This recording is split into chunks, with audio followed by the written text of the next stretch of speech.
Hey fams, how are you all doing today? I welcome you to another episode of Talk to B. It's Talk to B, baby.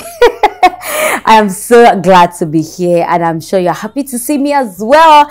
Just in case you have missed any episode of Talk to B, I want to tell you with all diligence that you have missed a lot. Yeah, I said it. But then, there's no problem. You can always scroll down from the first episode to this last episode and watch. Talk to B is not only a platform for celebrities, it's a platform for everyone to hear your opinion, to share your experience, to tell people what you're going through, and then they will learn from you and appreciate God in your life. On this episode of Talk to B, I have my sister, my friend, and a beautiful woman. I mean very beautiful. Somebody that you would love to see. But just before then, I am begging, if you're yet to subscribe to this channel, please subscribe, share, like, drop a comment so that I know that I'm not just doing it. I know a lot of you are watching this, but you have not subscribed to this channel. Please do. You can also follow me on Facebook as Biola Adebayo. And in case you like what I'm wearing, look at this. This beautiful dress is from RTWB on Instagram. You can order for yours by sending a DM to RTWB5000. It's not too expensive. And of course, my jewelry. You see me? My jewelry is from Jewelry by B5000 on Instagram. Just send a DM and then we'll deliver. All right. Before I introduce my guest, let me go for a break. When I come back, you'll meet my guest. Don't go away. Talk to B. Talk to B. Talk to B. Talk to B. Talk to B. Talk to B. Talk to B. Talk to B. Yeah, you have to talk to B. Talk to B. Talk to B. Talk to B. Talk to B. Talk to B. Share your experience.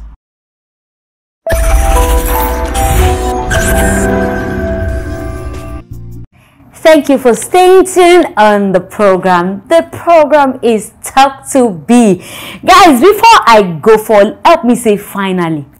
Say finally. Oh yes, okay, finally. Okay, so my guest is finally. What I meant by finally is, if you know how many times, how long I've been trying for my guest to be on this show. My guest is actually my friend, my sister, my baby mama, my colleague, my senior colleague. Actually, this lady, this beauty, oh my God, she's extremely busy. But finally, she's on the show. I just can't wait to unveil my guest. Join me as I welcome my, how do I eulogize my one and only princess, beautiful enigma, Sola Kosoko Abino. Oh my God, guys! Finally, you see, it's finally actually. Wow, man! Finally. Okay, I don't know where to start from. Let me first say thank you for coming on the show. You're welcome, Biola. I know what it is to get someone like you here. I know how busy you are. Every one of us, we are busy. Yes. So I know having work plus family plus Lagos Wahala, everything. I know it's not easy. So whoever I'm able to get on this show, I'm always thankful and grateful for the fact that you are able to make it. Thank you so much, Adesola. I'm so honored to have you on the show. Thank you, Biola. Thanks for having me. You're welcome. All right. Like what we say, I brought Odu Tiko Kinshi Aimofun Oloko. Let somebody translate it. Odu is on Aimo to the Oloko. All All right, Adeshola, I know you are not somebody that is here and there everywhere, and a lot of people don't get to see you. We just know that you are the daughter of our father. We know that, oh, she's a thespian. She's been there, and people love you, Shola.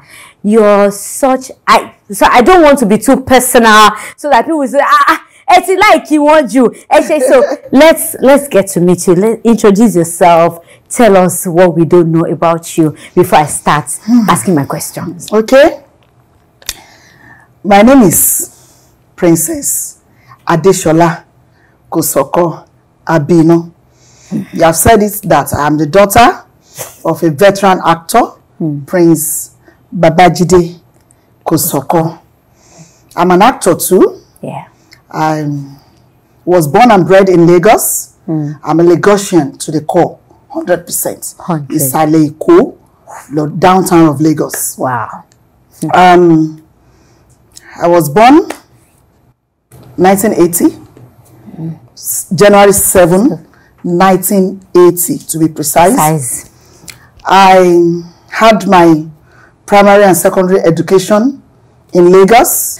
So I did some courses here in Lagos, like basic and advanced studies in computer at Federal College of Education. I did diploma in industrial and labor relations at Olabisi Onabanjo University. Same at Olabisi Onabanjo University, I did sociology, my BSc. Yes, and I also did performing arts. Diploma in performing arts. Same at Olabisi Onabanjo University. So I did quite a lot at Olabisi Onabanjo University. Educationist, Mama. So what else do I need to why Olabisi Onabanjo? I know you're a typical Lagosian. Why not in Lagos? Well, I tried to stay in Lagos, but I would just say that as God will have it, I ended up at Olabisi Onabanjo. So I just did everything there. Okay, ma'am, let's go a little deeper. Sorry. On Talk to Be, right? Okay. Is this program is not only to just meet celebrities, is to learn from your stories. Okay. Do you understand? To share experience. So it might be a bit deeper than all the interviews that we have had. Okay. Do you understand? So, but it's something that we don't just want people to just say, we want people to be able to pick up something from you. Okay. Oh, when she spoke about this, I learned this from her. I learned that. So that's what the program is all about, basically. Okay, that's fine. So I'm going to go a little bit deeper, knowing you. How was the journey of growing up with you? I know you lost your mom at a very, I don't know how old you were, tender age. I was 13 when I lost my mom. Then you lost your mom. I remember I was also in Fadeyi then, years back, and it was a big deal. It was a big news. And in fact, you wouldn't have known me at that time. I had sold for you people in your house before. I was hawking, and your mom will patronize us, will buy things from us way back then. So how was it like growing up? Your dad was a celebrity at that time. So growing up without a mom so far, or in quotes at that time. Well, I would say that for everyone who have lost their mother or father at a very young age, would tell you that it is never an easy journey. It can never be. No. You know, people will say that Oju Mary. Okay. Okay, that's fine. What I wanted to say is that Oju Mary lon tomo to ba di oju meji. Oh my God. You know what that means. And you know the nature of my daddy's job. The nature of our job. That's right. You're a thespian. I am a thespian. Okay, for those who have lost their parents, either of them at a tender age, will tell you that it's not an easy thing. No. It's not easy at all. And the fact that you know the nature of our job, especially in those days, that they call it traveling theater. they are always on location. You know, my dad could go for a week, few days, you know, before he comes back home. And I will tell you that it was God. It was God. And of course, my daddy tried. He tried. He played the role of a mother and a father at the same time. But no matter how much he tried, there will still be, you know, some loopholes. So it has not been easy. But we thank God. Here we are today. What was the experience like for you? What do you think would have happened differently if your mom was alive? Okay. What I think would have happened differently is that probably I would have gotten married earlier. Earlier. You know, the way our mothers would take marriage, they take it so seriously than fathers. They will be like, you know, all those stuffs. My daddy did it, but it wouldn't have been as much as the way my mom would do it. That's my belief. I would have probably gotten married earlier. So how did your journey into marriage, how did it start? Okay.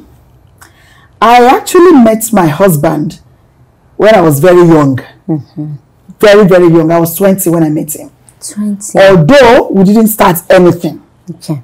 I still had a long way to go. He was already a graduate. I think he was writing his final exams. Okay. In the higher institution. And I was waiting on admission. You know, when he spoke to me, I was like, oh, no, tell me why she Jean. And my husband was able to stand the test of time. He waited. He continued to wait. In fact, I didn't have the mind to marry him. I was like, because one of the reasons is this. He's a Muslim. I am a Christian. And then I was so strong in faith. Very, very strong in faith. I was like, how are we going to cope? You're a Muslim. I'm a Christian. I didn't want anything to come in between myself and my God. How will I continue with, you know? But he made me realize that you can continue to be a Christian, and I am a Muslim. I cannot change. But I realized that he is a perfect gentleman. Then he would take me to church, believing that he would go home. I didn't have a car then. He had a car. So he would drop me at church. In my mind, I would be thinking that he could have gone home, you know, or hang around somewhere. So when I finish in church, I'll try to call him that, where are you? I'm done. And he would tell me that he's there. And I was, where? I didn't go to see back seats. I was there listening to the pastor. So by the time I meet up with him, he would tell me that I was in church throughout and I enjoyed the sermon. Why did you stay back to, you know, to service with us?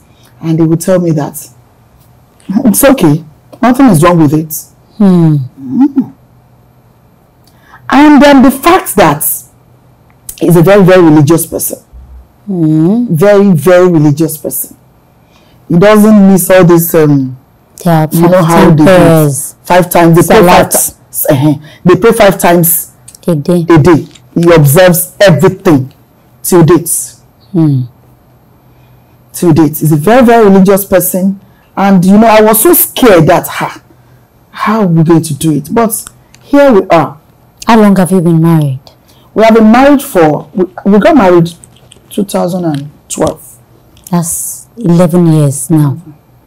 11 years. Wow. All right, so let's dive. It means we courted for a long time. So you were in the relationship for like 9 years. Even more. Oh, yes, like 11 years, thereabouts. Yes, 11 We were friends for some years. Just friends. Yeah. For some. In my own mind, you know that we were friends. Nothing. But in his own mind, you've been courting since that time. No, he knew that he's going to get married to this girl. So he was doing his own, having it at the back of his mind that this is the person I'm going to marry. I mean, I was thinking in my head that to buy ya, to buy swear. But but as God will have it.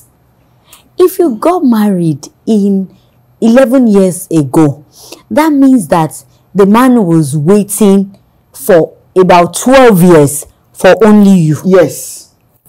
Yes. Yes. Wow. Okay.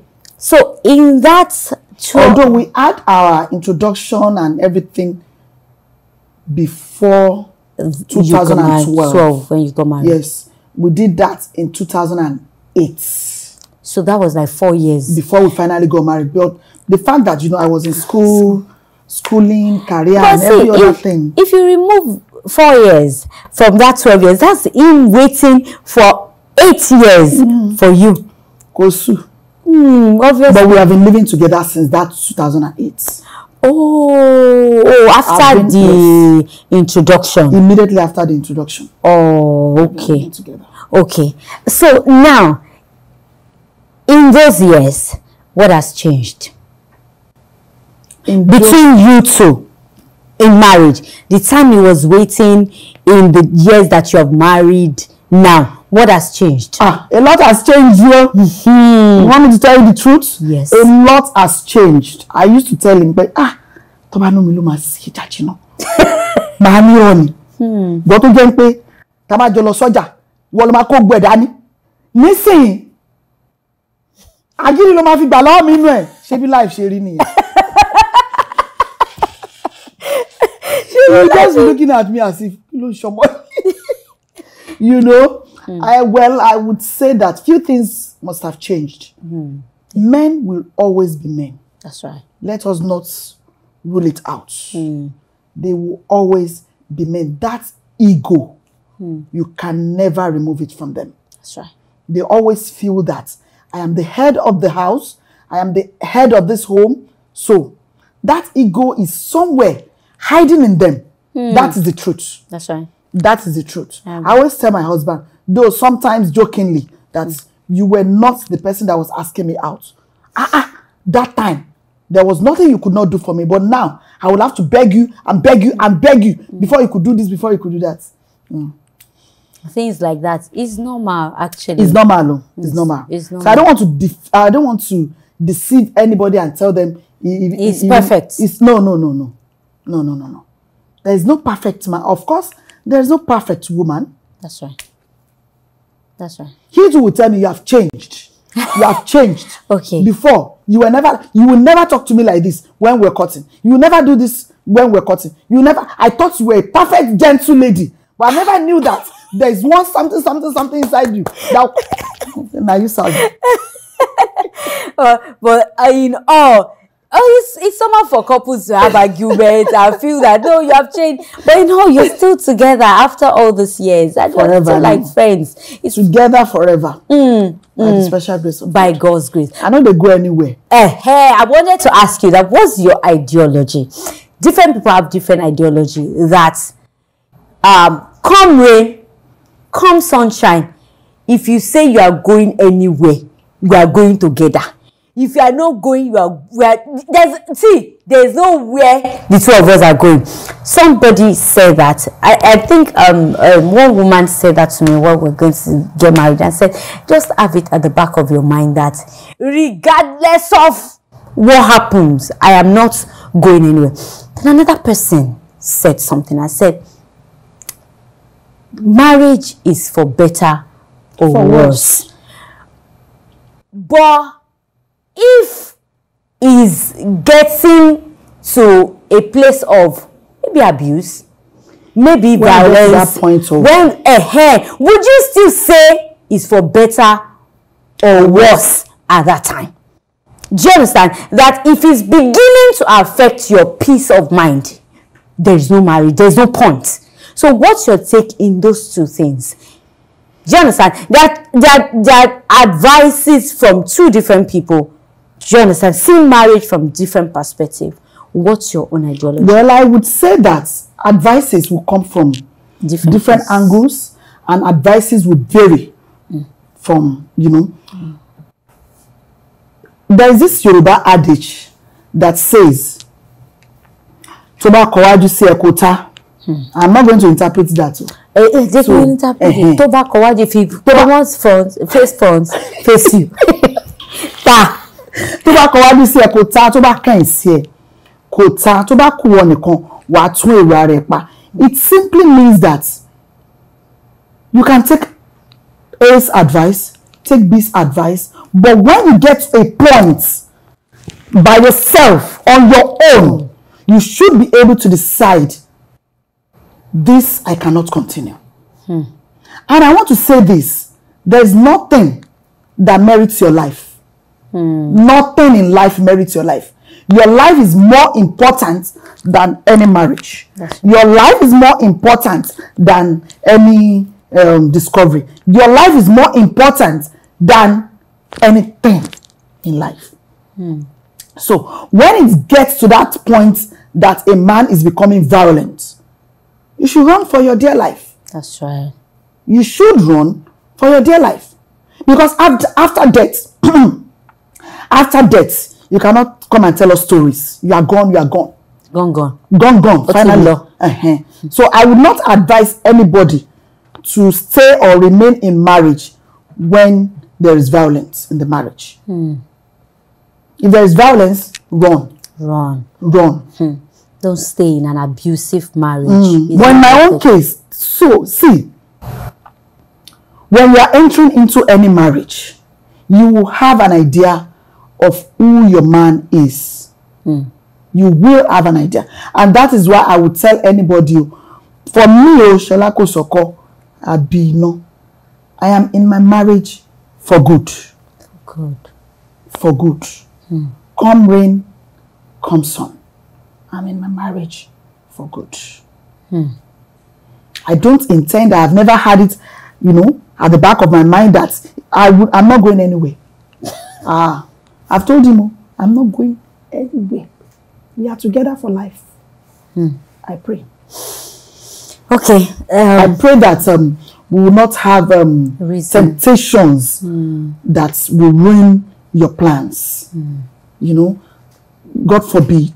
We have had a lot of stories where probably a man will lose his job and becomes, violent and change all of a sudden. And in that case, a woman will now frustrate him at the same time and it becomes something else entirely. That's a different case. We have a lot of cases. We don't pray for such. It won't happen to us. Amen. So now let's talk about interreligion marriage. You are a Christian, is a Muslim. What has sustained the home? How have you been able to? Because I know either you like it or not, it's a major factor. It is. I advise people should watch out for it before getting into it. But here you are in 11 years. And I also know that maybe one of the things that would help, maybe because your dad also has an Islamic background also. I know that he is a Christian, right? But how is it for you? What do you think about it for you and for others? Well, let me say the truth. Yeah. I always believe and I always prefer you to marry someone who practices the same religion with you as you. That's right. The truth is, whoever is stronger in his or her own religion will dominate the other person. That's the truth. In my own case, I believe my husband is stronger. At some point, my going to church was, it's reduced. And I told him, I said, you see why it was at that time was a critical decision for me to take. You see, it's already happening. You don't, every Friday you must go to mosque to pray. Every Friday. They do their own on Fridays, while Christians do their own on Sundays. You must be in the mosque. And sometimes on Sundays, I'm not in church. You have to help me. I told him, you have to help me. We used to go to church together before we got married. So what happened to us? We still used to go to church together after marriage, But sometimes when that thing happens, irewesi, we call it irewesi in Yoruba. Backsliding. I was exactly, I was backsliding. And I told him, you need to help me. You need to help me. And he said, yes, I'll help you. Get up very early in the morning and we'll go to church together. So he has been helping me. So the understanding from your spouse matters a lot. Because I told him before I married him, I said, one of the obstacles that I have is our religion. It was a critical, plus some other, of course, factors though, but that was a major. That was a major. I said, you are a Muslim, I'm a Christian. What's going to happen to my own faith? And he said, nothing will happen to it. You continue being a Christian, I'll continue being a Muslim, but you have a Muslim background. He told me that you have a Muslim background. I'm Wasilat. You know, my dad is Abdurrafil. I know. And he's also Joshua. Abdurrafil Joshua. My other brother is Mustafa. And he's also Jonathan. I'm Wasilat and I'm Janet. At the same time. Because my daddy's mom was a Christian, KMS. And his father was a Muslim. You understand? So, whenever we give birth in our family, the same thing happened to me. When they gave birth to me, the kids ran. They did the Muslim whatever, and they did the Christian. The Muslim is always in the morning, and the Christian is always in the evening. So that's how we have always been doing it. And even with my own children, even with my own children, when I had my first child, we were both in the US then, you remember? My husband's imam came to give my baby to name her, and later we went to church to do the rest. So consider church. But talking about the religion of the children, has that gotten to you in any way, or are they allowed to choose a religion, or because automatically, because their dad is a Muslim, they have to be a Muslim? Then how do you have to contend with that? No. Okay. No, so I don't have to contend with it. So what is it? Like, okay, for example, I will tell you what I did.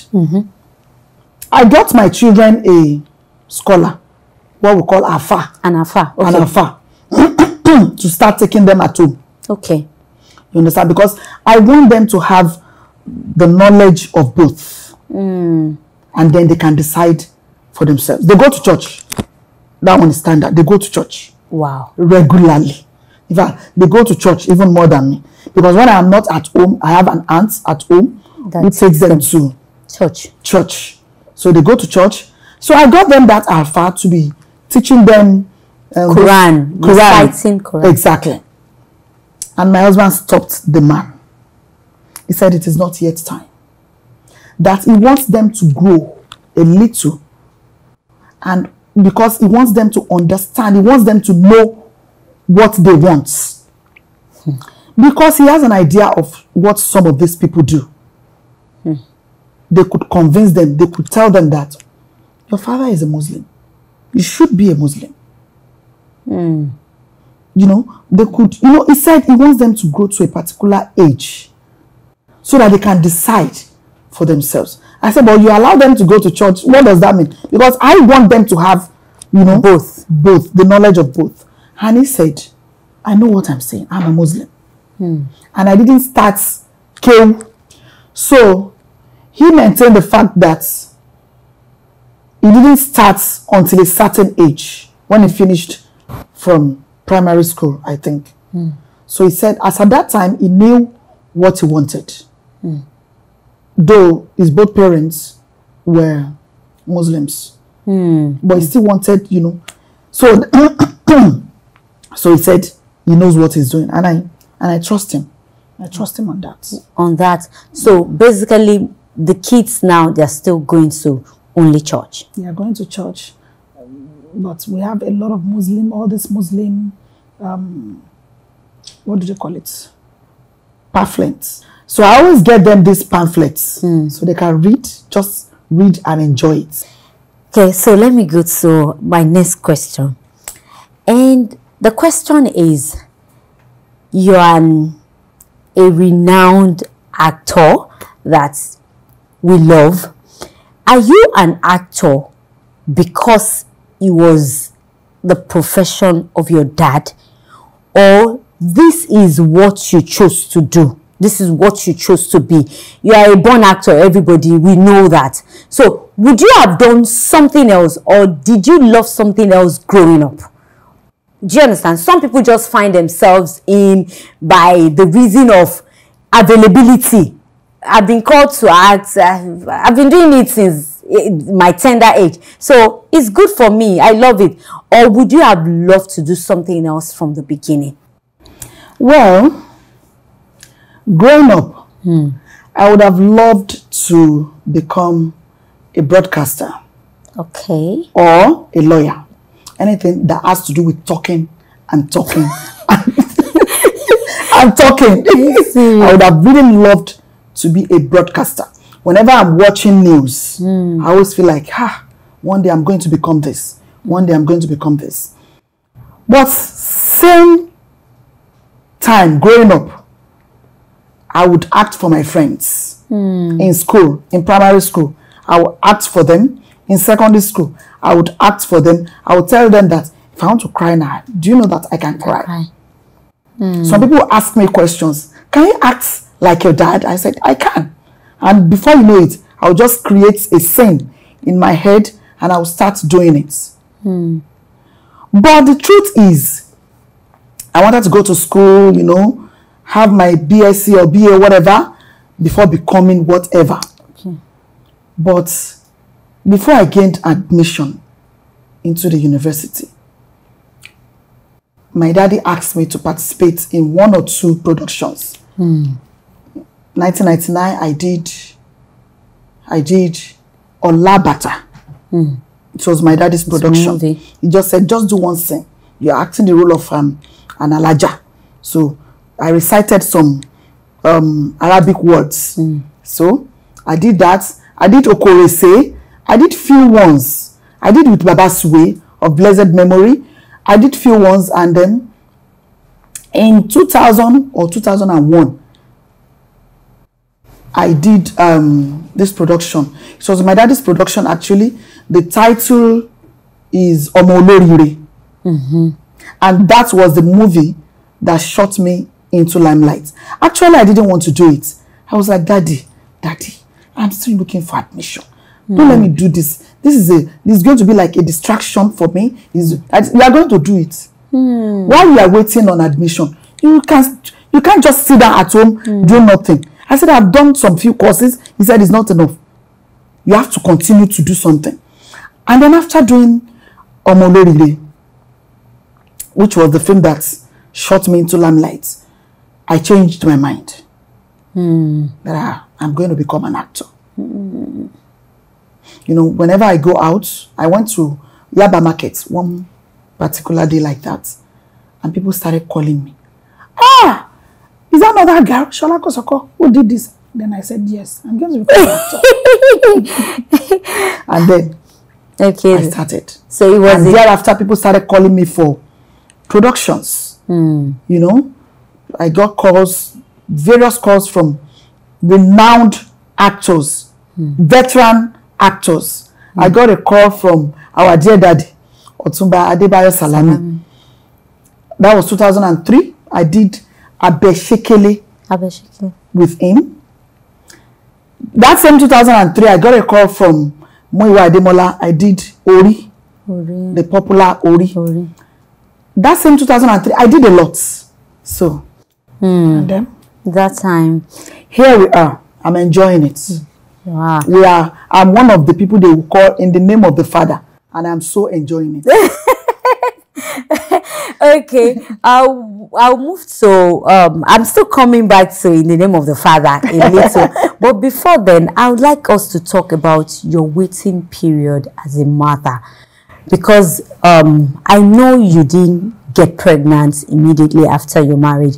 During the time that you were living together, after your introduction, were you looking for a child at that time, or it was after your marriage properly? Then how long did you wait? The truth is, after my introduction, I wasn't really ready. I was still in school writing my final exams. Okay.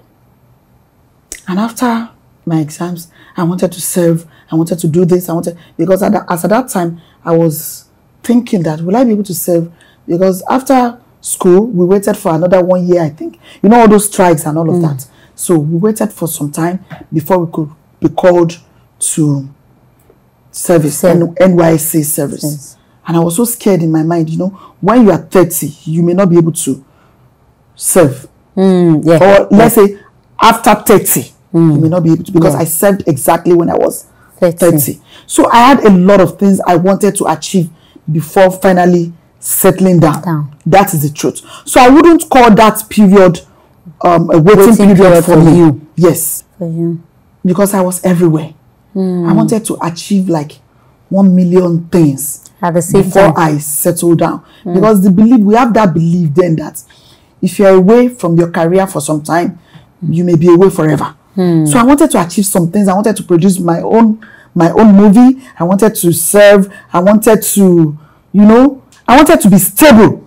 But little did we know that you can't have it all. It's something that has to continue, go on, you know, for a lifetime. There's no finished line. At all. There's no finished line. You always want to achieve something. More. Always want to achieve more. When you have a car, you say, this car is now small for me. I want a bigger one. After having that big one, you are thinking of something else. So it happens like that all the time. So at what point did you now want to have a child, and did you have to wait? Immediately after marriage. Okay. As at that time, I was already thinking that, Mama ti pẹ́. What did that?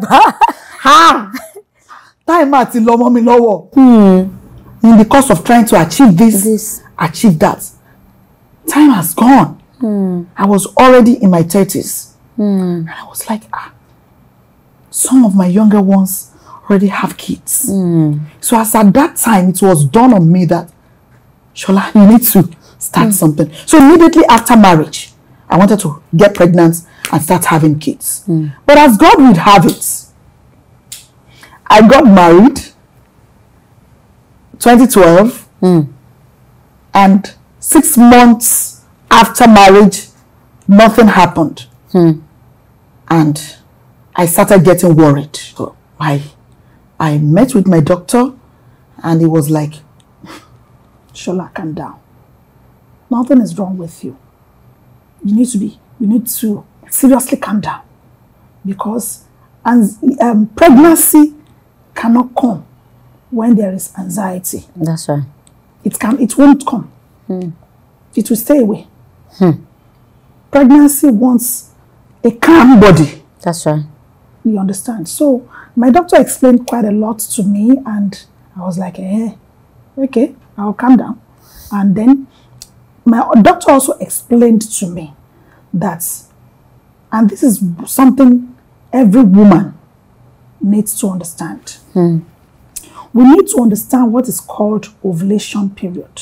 The nature of my job takes me away a lot of times. That's right. You cannot eat your cake and have it back. You want to start having children, you have to stay with your husband. That is the truth. And what I usually do then is that I'll calculate. Okay? This period, I have to be at home and stay with my husband. You understand? But at the same time, it's still not going to work that way. Because that anxiety is still there. You are trying to calculate, when I get a job, when I get a call for any job, the first thing I will do is go to my calendar. Oh, it's not going to affect it. I'll take the job. If I get another job, I will check my calendar. how it's going to affect it. I will not take the job. It's still anxiety. So you have to leave one for the other at that period. You have to probably stay with your husband for a period of time. You understand? That is how ovulation works. We know ovulation happens just once in every cycle. You understand? And it's just for 24 hours. Once that egg is gone, that month is gone for you. So that calculation, I started calculating. My doctor would tell me, Shola, stay at home after marriage. Stay at home for a little while. Stop going everywhere. You're going everywhere. Stop going everywhere. So a year, after a year, nothing happened. Then I became really worried. And to now add salt to the injury, my daddy will just send a text message very early in the morning. You wake up to see it on your phone. And the next thing you will see is, what is happening to you? If there is any problem, talk to me. I'm your father and mother. I'm your this. I'm your that. Same thing with my husband though. Sometimes it is, in fact, he was the one facing that pressure from him. My daddy will call him. Biodron, tell me, if there is any problem, count on me. I can go anywhere. I can do this. I can do that. At some point, I got really fed up. I told him, tell daddy that there is no problem. You know, at some point, I went back to my doctor. I told him, doctor, please, I need to run some tests. I need to be sure I'm 100% okay. My husband will say, you don't have any problem. You and I know that you don't have any problem. You know what I mean by that? So, my doctor will just try to satisfy me. Okay, if you say you want it, okay, let's do it. So I ran, I did a lot of tests and everything will come out good. Nothing was wrong with me. Nothing was wrong with my husband. So my doctor would just tell me, Shola, calm down. Have a settled mind. Just be hopeful that it will happen. So I just decided to calm down. I started reducing my jobs, productions, locations. I started reducing it. And then it happened. That was at what point? How many months into the marriage or wedding? That was a year and few months. Yes. Then you just got pregnant. And then I just got pregnant. And today, you have them everywhere. We have them when they are at home. Yes. So that's to tell women, that's to tell mothers or waiting mothers, everybody has got their own time. Relax. Sometimes it's not like anything is actually wrong with your body. It's just anxiety. So relax. If you have to do tests, please do. If you have done it and they say you are fine. Please stop putting yourself under so much pressure. Yes. It comes with a lot of things, okay? So I'll soon allow you to go. I have 2 more questions. Okay. And then I'll go. So my number 1 question is, I know as a woman, a lot changes after childbearing. I know it's natural. In fact, age, even without having children, age changes some things, maybe in your body, in the way that you do things. For you as a mother, what has changed? Okay, maybe. Okay, let me give you an example of what has changed. Okay, there was a time I needed to change my glasses, my reading glasses. I use glasses. How long have you been using glasses? The year I clocked 40. Immediately I clocked 40. A lot of things changed. A lot of things. So one of them is that I now use glasses. So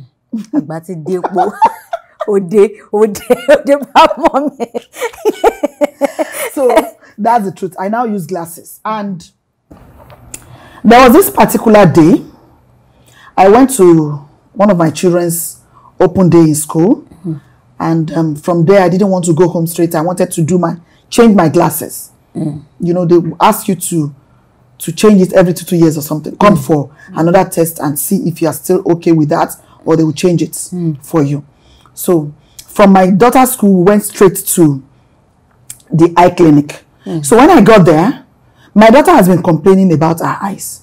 So when I got there, and I did mine, they told me, you are going to get this, you are going to get that. You're going to say, okay, that's fine. I'll do it immediately. Then they checked my daughter's, they tested her too. They tested her eyes and then they said she would need glasses. In my mind, I was saying, Shindara will need the glasses. They told her to read something. I said, this girl just wanted to use glasses. You know, I knew immediately. But the man said, no, you need to do this, you need to do that. Do you know that everything about mine, I stopped it immediately. I concentrated on her own. Immediately. I didn't even do, after doing the test, what I was asked to do, I just left everything. And I concentrated on her own. And I completed her own that same day. She got her glasses, everything was done that same. Okay, we went back to get the glasses, I think the following day or 3 days after. And I didn't do mine until months after. Well, one of the things I would say I've changed is that you don't remain your number one anymore. Your children remains number one. Sacrifice for children. So before I think about myself now, I'll first think about my children. All right. Maybe that's one of the changes. I don't know if... Yeah, of course, that's one. If you remember another one, but I know it's not a regular question, so that's fine for us. I would like to ask okay, let me go back to my question that I wanted to ask earlier, then I come back to that, which was in the name of the Father. In the name of the Father. So what do you think the Kosoko, in quotes, daddy's name, has done to you? How far do you think that name has come with you? To some people, of course, I know it's positive all around, but do you think it has a negative effect one way or the other, or anything at all? Well, the positive effect, like you have said, I cannot count. That's right. I cannot count. It has opened a lot of doors. A lot of doors. There are some places I'll get to, and before they could even, when you say Kosoko, let me say probably when my fame was just, fresh. When you say Kosoko, the next thing they will ask you is, the same Kosoko? Is it that of Jide Kosoko? I say yes. And I tell you the truth, it has opened a lot of doors. A lot of doors. Well, the negative aspects of it are very few. And one of them is some people will just envy you for nothing. They don't even know who you are. They don't know how humble you are. Which is one of the things I've learned from my dad. Humility is very important. It is key in everything you do. And that is why till tomorrow, I'm just myself. That's right. Even if sometimes I want to comport myself sometimes. Carry yourself like a celebrity. I'm a celebrity. Let me act like one. It will not last for 2 minutes. I'll be back to my real self. And that is one of the things I've learned from my father. My daddy is humble to a fault. Yeah. To a fault. I think about 3 weeks ago, we met on the express. I was driving. He was in his own car as well. Somebody was driving him, of course. And immediately, he waved at me. And I, Daddy. And I stopped, you know. I pulled over. And before I could do anything, Daddy came down. Only Daddy. It's a respect facing. Try and Daddy. Show your coffee pamini. Show your pamini. Siki ni mo she yoni ti mi lebo. Say, Daddy, don't worry, don't forget about it. He just came down. I said, Daddy, you know, that's part of what we call humility. So, some people would not even know you. They are ready for you. They want to fight with you. They want to have an argument with you. They want to question so many things about you. So, when she's Sola Kosoko's daughter and call, unnecessary envy. One of the negative aspects of being a Kosoko, being a Sola Kosoko's daughter. Yes. All right. Lastly, let's talk about the industry.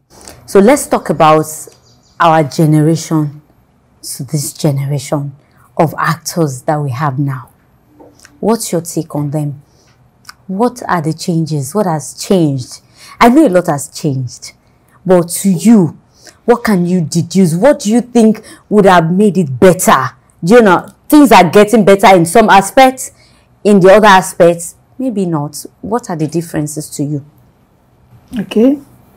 When you say our generation, you mean our own? Yes, when we are coming up to the ones that are coming up now. When we are coming up, we'll be talking about some 20 years ago, right? So it's different from now, totally different. So what do you think? How was it for us? How do you think it's going for them? What do you think would have changed or they would have done better? Okay. When we talk about movie industry some 20-something years ago, I would say that a lot of things have changed. When we talk about technicals and some other things, even story-wise, we have moved.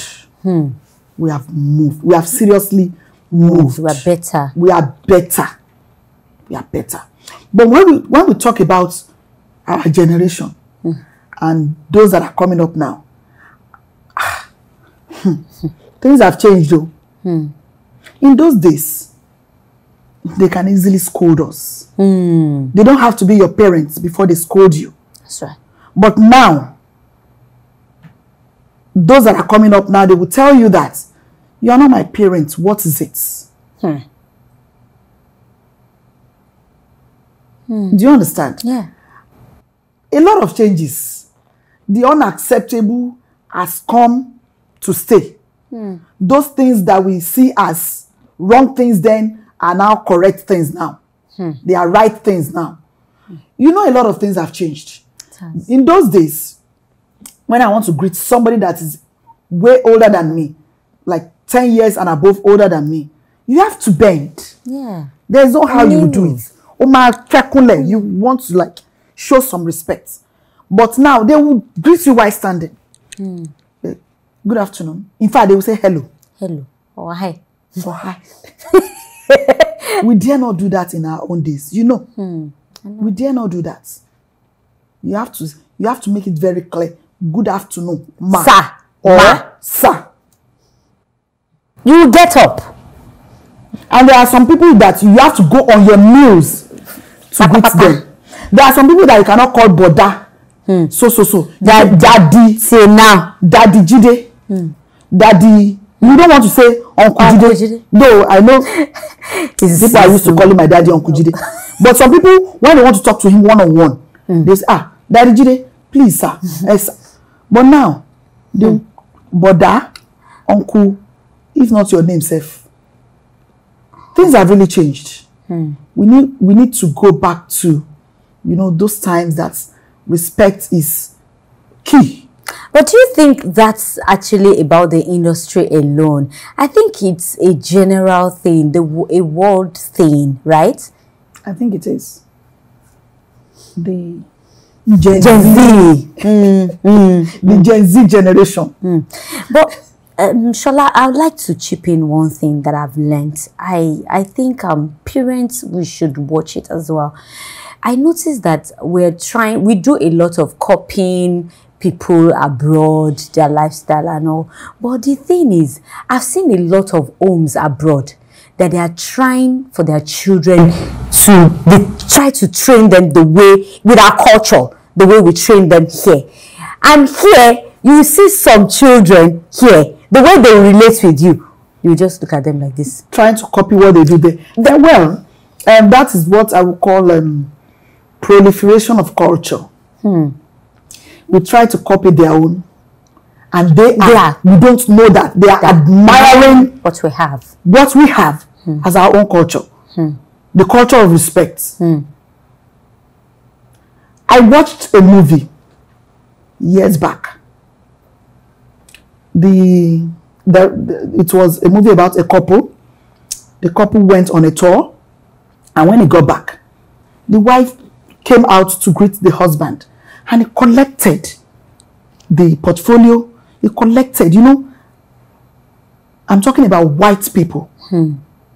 Here, we copy what is not good about them.